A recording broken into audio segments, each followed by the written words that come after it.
ছোট চিংড়ি নিয়েছি, ছোট চিংড়িতে আলু দিয়ে রান্না করবো। আলু কুচাই নিয়ে নিচ্ছি, চুলায় ফ্রাই প্যান বসে দিচ্ছি, ফ্রাই প্যান তেল দিয়ে দিব।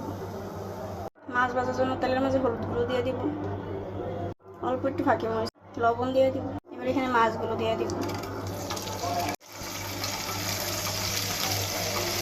মাছগুলো মশলা থেকে মিক্স করে দেবো। মাছগুলো ভাজা হয়ে গেছে, এবার নামাই নেব। পেঁয়াজ কুচি দিয়ে দিব ভাই, অল্প একটু রসুন কুচি দিয়ে দিব। পেঁয়াজগুলো মিক্স করে দিব তেলের সাথে। পেঁয়াজ রসুনগুলো ভাজা গেছে, এখানে গুঁড়া মশলা দিয়ে দিব। হলুদ গুঁড়ো,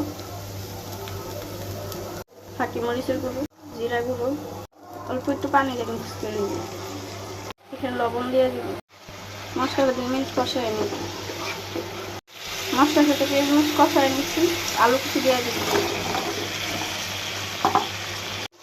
ধরো আলুগুলো দিয়ে মিক্স করে নেবো মশলার সাথে।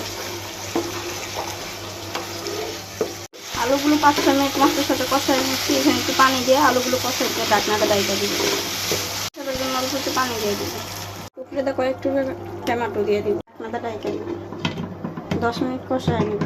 তরকারিটা 10 মিনিট কষাই নিচ্ছি। এবার ঢাকনা খুলে লাড়া দিয়ে পানি দিয়ে দিব। তরকারি লাড়া দিয়ে দিব।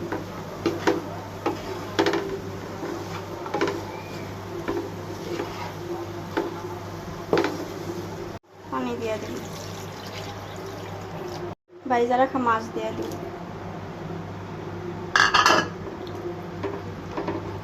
কয়েকটু কাঁচামরিচ দিয়ে দিব। ঢাকনাটা ডাইকে আর কিছুক্ষণ রান্না করে নেব। ঢাকনাটা খুলে তরকারিতে সজের পাতা দিয়ে দিব। একটু লাড়া দিয়ে দিব। তরকারিটা রান্না হয়ে গেছে, তো নামাই নেব।